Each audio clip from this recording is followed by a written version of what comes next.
Os gibeonitas parece que enganam até hoje. Estão usando de artimanhas para enganar até hoje. Meu Deus, é logicamente uma alegoria, uma maneira de falar para que possamos tirar um exemplo para os dias de hoje, através dessa história escrita em Josué capítulo 9. Venha comigo que Deus quer falar ao seu coração. Não esquecendo que o PDF desse estudo estará no canal do Telegram. Vá na descrição do vídeo e você vai ver os links para estudar juntamente conosco na Universidade do Reino. Muito bem, Josué 9 em diante, no capítulo 9, do 1 em diante, você vai ver a história dos gibeonitas. Givon, em hebraico. Givon é Gibeão, como se diz em português. E os gibeonitas, logicamente eram os moradores dessa cidade de Gibeão, desse povo que morava em toda a região, juntamente com os cananeus. Canaã estava habitada por esses povos. Josué vinha avançando, acabando, arrasando tudo, já havia derribado e matado, acabado com Jericó, agora estava vencendo Ai, e agora estavam em Gilgal, e os gibeonitas usam de estratégia, vão acabar com a gente, e eles usam de astúcia, e enganam Josué, e enganam a Israel. Eles vão até o acampamento disfarçados de mendigos, de embaixadores, de viajantes, com tudo velho, e pedem uma proteção para Josué, e Josué cai no engano, e logicamente os protege, faz uma aliança, e ninguém podia mais tocar nos gibeonitas. Olha só, quando avançaram, perceberam que eram cananeus, porque os gibeonitas estão em toda aquela região, e não puderam fazer nada contra eles. Por quê? Porque já haviam feito uma aliança, uma promessa. Muita gente talvez acordou e queriam passar a espada, e os príncipes falaram: não, Senhor, agora vão ter que guardar a promessa e a aliança, justamente porque Josué não consultou ao Senhor. Isso é uma grande simbologia, um grande exemplo para o nosso dia de como devemos não andar por aparências, mas consultar. O discernimento de espírito é uma virtude, um dom que precisa estar em nossas vidas. E, logicamente, quem está munido da verdade, da palavra, da revelação de Deus, terá esse dom de discernir, de saber quando está sendo enganado ou não. Muito bem, mas eu quero destacar, principalmente, de que maneira eles se disfarçaram, a partir do versículo 4, como eu coloquei aqui em diante, e ele diz que eles traziam tudo velho, odres velhos, sandálias velhas, vestidos velhos, pão velho. E isso, logicamente, tocou o coração da liderança, juntamente com Josué, ali quando foram ter com eles. Vamos separar os elementos que eles usaram para ter uma noção de que isso pode simbolizar para os nossos dias, já que podemos tirar um exemplo, alegoricamente, dessas coisas usadas pelos gibeonitas. Em primeiro lugar, aqui está escrito Nod, em hebraico, Nod. Nun, com pontuação para O, Aleph e o Dalet. Nod. Nod é a transliteração, significa odre. Odre. Odre. Muito bem. Aqui está escrito Naal. Naal. Naal é sandália. Sandália. Certo? Naal. Nun com pontuação para A. Ain, outro tipo de A. E o Lamed. Naal. Aqui está o Shin com pontuação aqui para S.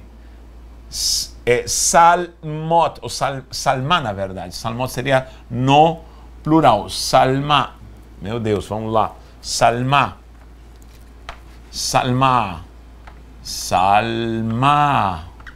Salmá, que seria vestido. Vestido, roupa.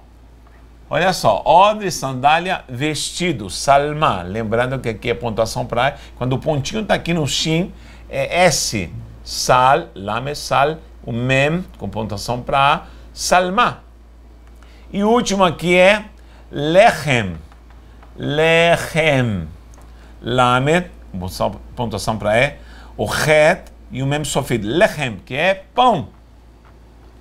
Tá tudo, coloquei aqui tudo no singular. Mas lá está odres, aí fica nodot. O vav, aqui no caso o vav e o tav, passa a ser nodot. Mas vou só colocar no singular. Nodot, nal, a mesma coisa. Aí fica nal, nalot, nalot, aí seria o vav, e o tav ficaria sandálias. Muito bem, mas vamos deixar só aqui no singular. Salmot seria o salmá, salmot no plural, vestidos. Mas olha, odre, sandália, vestido e pão. São os 4 elementos que eles estavam trazendo basicamente, né, sem entrar em muito detalhe. Mas quais eram as características, em primeiro lugar, do odre? Diz que o odre estava furado, estava rachado. Odres rotos, como está escrito aqui em Josué, capítulo 9. Você sabe que um odre furado não serve para nada. Por quê? Por que um odre? Porque no deserto, preste atenção, no deserto, na caminhada, os nômades que caminhavam no deserto precisavam estar munidos de líquido para beber. Era muito difícil achar água. Muito difícil achar água. E achar um poço onde poderia haver dúvidas da procedência dessa água ou da natureza da água, eles podiam beber e se contaminar. Então, eles, para poder viajar, precisavam ter um odre, que era uma bolsa de couro. E é um mistério nisso, porque o fruto da vide é colocado ali, ele se conserva.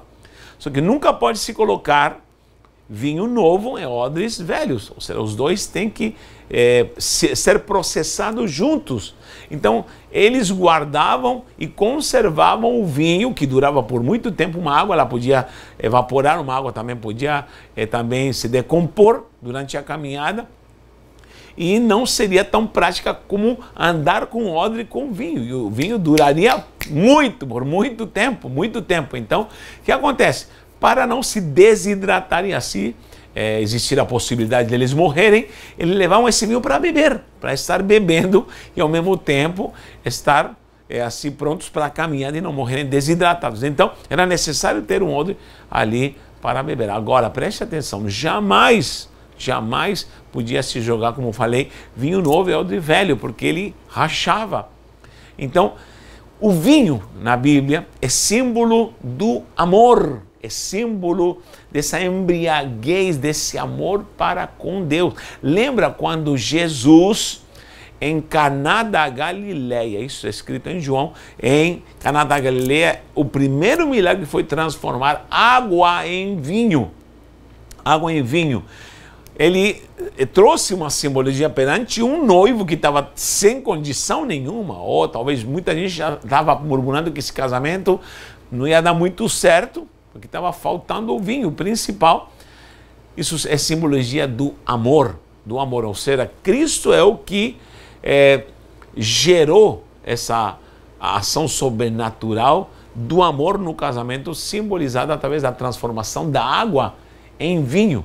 Então, o amor, ele tem que ser gerado em nós. O amor para o próprio Deus, o amor para a minha esposa, o amor para os meus filhos, o amor para a obra, o amor para a minha família. O amor para com Deus vai provar realmente de que eu estou em disposição para servi-lo, para atender a obra do Senhor. Esse amor para com Deus vai estar impregnado em mim para que de fato eu esteja em prontidão para me tornar um servo dele. Lembra quando Jesus pergunta para Pedro: Pedro, tu me amas? Se tu me amas, apacenta as minhas ovelhas. Tu me perguntou 3 vezes, ou seja, o amor é fundamental até para estar em prontidão para fazer a obra do Senhor. Então o amor é o vínculo da perfeição. Agora, se o odre está furado, não haverá possibilidade da reserva desse amor. E é um mandamento, ter amor é um mandamento, porque está escrito claramente em Deuteronômio, capítulo 6, amarás ao Senhor teu Deus com toda a tua mente, com todo o teu coração e com todas as tuas forças. Ou seja, o amor é um mandamento, e o próprio Jesus destacou isso. Veja isso nos evangelhos, ele destacou. Ele disse, qual é o maior mandamento? Amarás ao Senhor sobre todas as coisas, com tua mente, teu coração e tuas forças, e ao teu próximo com a ti mesmo. Logicamente, se eu amo a Deus, vou amar o meu próximo, mas o maior mandamento é amar a Deus. Então, quem não ama, que não tem reserva de amor, ele não é um odre que conserva esse vinho, não é um odre que tem reserva para poder manifestar essa virtude do amor. E agora, a pergunta é, quanta gente hoje no meio da igreja que não tem não tem nenhuma motivação. Não tem nenhuma motivação para fazer qualquer coisa. Aliás, faz qualquer coisa e não faz com amor. Não tem motivação pelo amor. A sua obra não é pelo amor. A manifestação do seu ministério não é por amor. É qualquer outro motivo. Hoje existe a motivação da fama, existe a motivação do dinheiro, existe a motivação pelo poder, mas não existe de fato o amor verdadeiro. E nós precisamos ser movidos por isso. Lembra Apocalipse capítulo 2, quando ele fala para o pastor da igreja de Éfeso, ele fala assim: tu fazes coisas muito boas, atitudinalmente, estava nota 10, você prega, você ensina, você tem reprovados que são falsos e tem compromisso com tantas coisas, estás laboralmente muito bem, mas tem uma coisa contra ti, abandonaste o primeiro amor. Então o abandono do primeiro amor é um pecado e muita gente abandonou. O primeiro amor está na igreja religiosamente, está na igreja ativando, está na igreja fazendo coisas, está na igreja até muito ocupado, mas amor verdadeiro já se foi há muito tempo, foi abandonado. Esse é o pecado. Eu declaro que é um pecado, sabe por quê? Essa declaração, essa confissão de que é um pecado, porque o próprio pastor da igreja de Éfeso lhe é apresentado a solução para o abandono do primeiro amor. Diz: arrepende-te e volta aonde caísse, volta de onde você caiu e arrepende-te. Ou lembra-te de onde caísse. Lembra-te de onde caísse e arrepende-te. Então precisava de um arrependimento para voltar ao primeiro amor. Então o odre furado, esse odre furado é quando nós abandonamos, vazou esse amor, já não temos mais amor, estamos motivados por qualquer coisa, por entretenimento, como falei, por fama, por dinheiro, por qualquer coisa, e não temos mais amor, não temos mais amor por alma, não temos mais amor para o próprio Deus, não temos mais amor pela obra de Deus, não fazemos nada promovidos pelo santo amor de Deus. Odres. Agora, é aí onde começa o engano. Muita gente já não faz mais nada por amor, e aí começa o engano, começam as aparências, começam as ações humanas, começam as carnalidades. Meu irmão, quando se foi o amor, meu Deus, acabou. Começa a manifestação do que é carnal, humano, até diabólico. E aí nós temos que tomar cuidado, porque todos nós somos candidatos a abandonar esse amor. Muita gente diz, perdeu o primeiro amor. Amor não se perde, não. Amor se abandona. Muita gente diz, perdi amor pela minha esposa. Não, amor se abandona. Abandonaste o primeiro amor. Uma coisa é perder. Uma mãe, eu sempre digo, ela pode perder o seu filho. Perdi meu filho, sim, pode perder. Mas uma mãe pode abandonar deliberadamente o seu filho. Não quero mais. Então o amor ele vai se abandonando com atitudes malignas. Pessoas que não têm mais amor ao próprio Deus, estão envolvidas em pecado e vivem só de aparências, de engano, é porque o seu odre está furado e já acabou. E todos nós precisamos recuperar a cada dia a fonte gloriosa do amor a Deus, tá bom? Aí vem sandálias, Naalot, Nod e Naal, que seria sandália.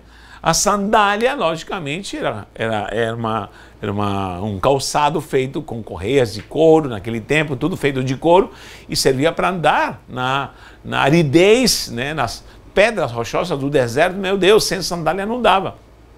E era vital para poder caminhar, andar e se locomover. Agora, as sandálias são um símbolo de uma caminhada de fé. Você vai ver sempre os pés sendo salientados. Quão formosos são os pés dos que anunciam as boas novas, diz o profeta Isaías.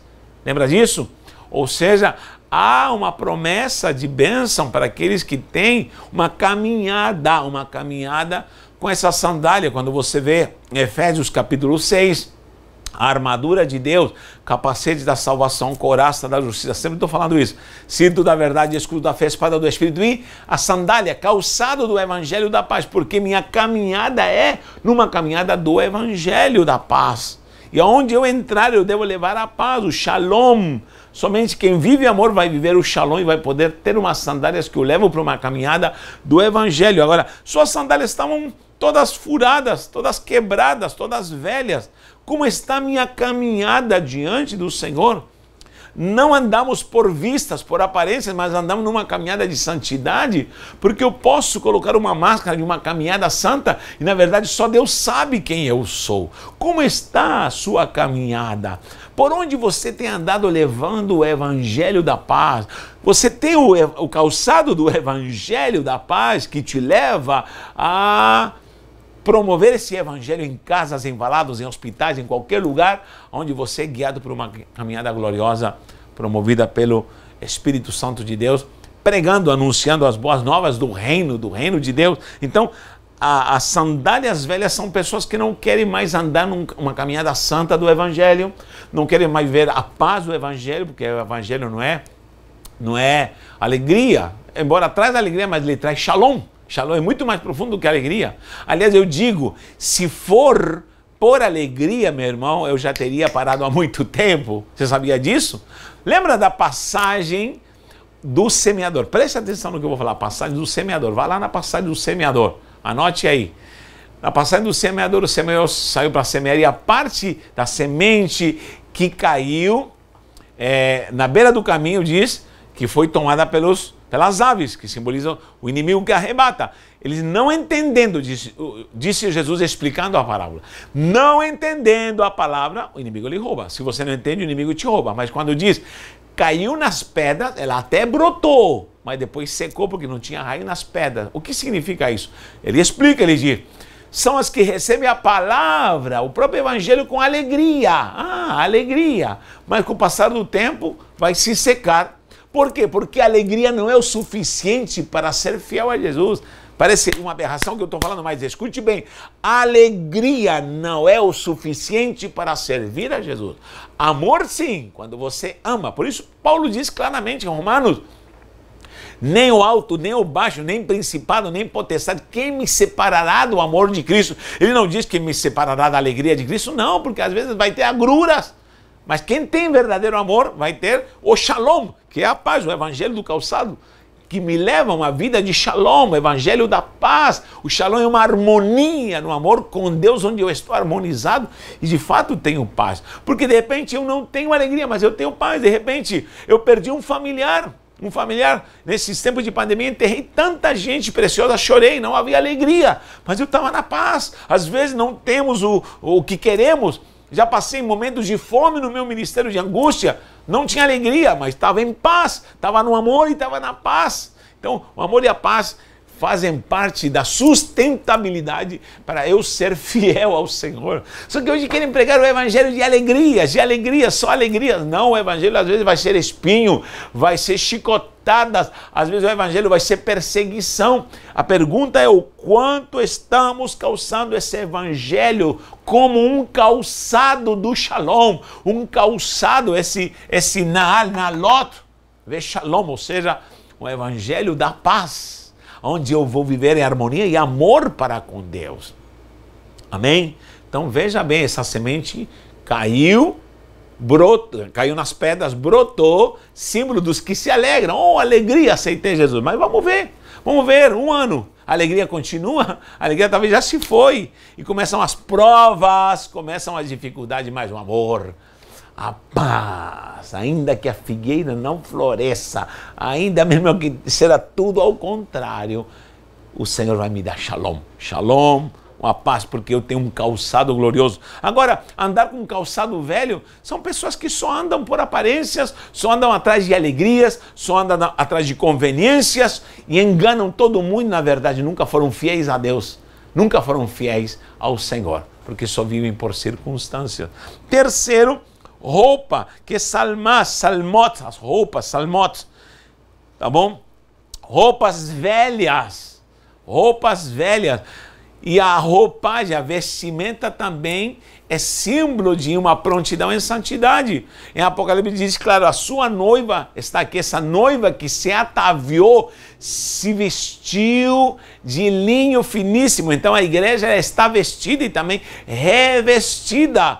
Ou seja, vestimentas novas, vestimentas alvas, vestimentas puras, vestimentas sem mancha nem ruga, diz. Nem mancha nem ruga, é símbolo de santidade para com Deus. Roupa velha, remendada, toda suja, é símbolo de pecado, é símbolo de falta de compromisso. E tanta gente hoje que só vive de aparência, mas suas vestes espirituais estão longe da presença de Deus. Meu Pai, nos ajuda, Senhor. Então, eu preciso viver a doutrina, eu preciso deixar o pecado, eu preciso buscar a santidade, eu preciso ter vestes limpas e lavadas e renovadas, em nome de Jesus. Lembra do filho pródigo, em Lucas 15, quando ele está voltando, ele estava tudo arapento, e a primeira coisa que o pai faz, o abraça, né? Ele dá esse aconchego, esse amor, e ele troca as sandálias,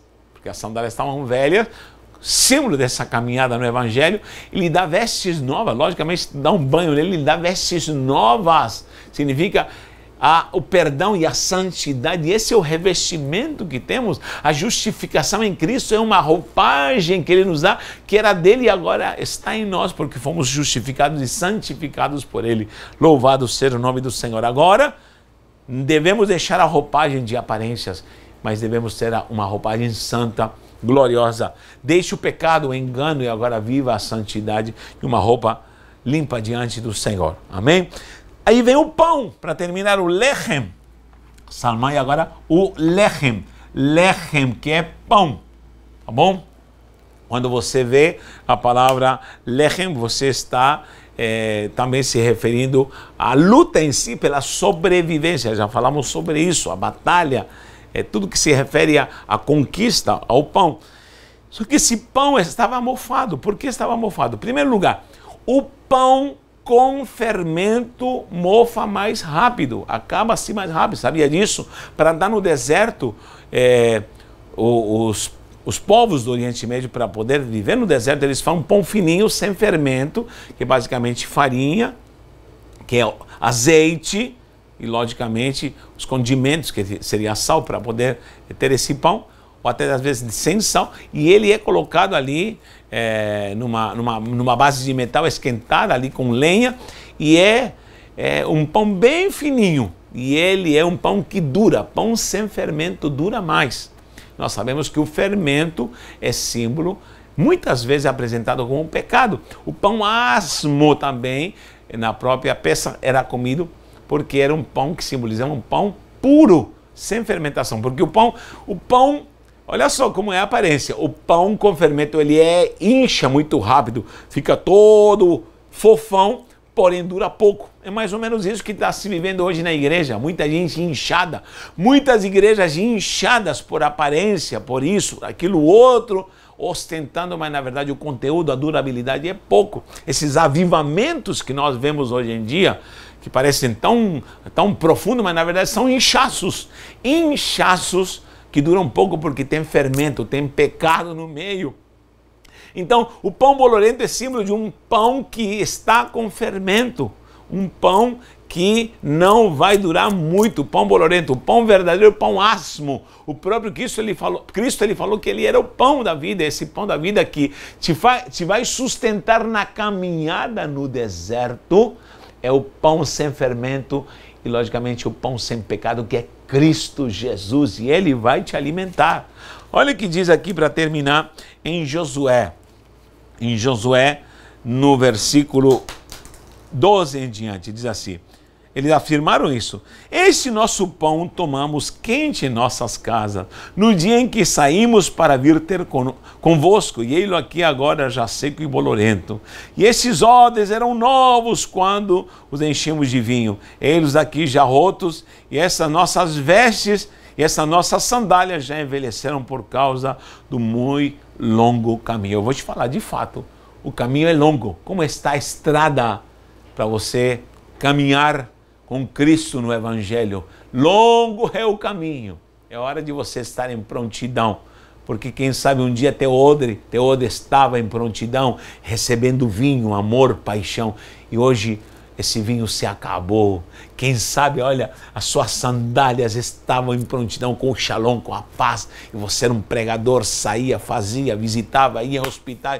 Isso acabou, as sandálias estão velhas, e você está dando voltas e voltas e não sai desse patamar. De repente, tuas vestes já um dia foram limpas, santificadas, e agora você não tem mais prazer nisso e vive no pecado. Quem sabe o teu pão, o teu sustento hoje é fermento, murmurações, críticas, pecado, malignidade. Você deixou de olhar para o pão da vida, que é um pão sem fermento, que é Yeshua HaMashiach. Que o Senhor te abençoe e que possamos nos voltar para Ele, porque há perdão e há arrependimento. Que o Senhor te dê graça e virtude em nome do Senhor Jesus.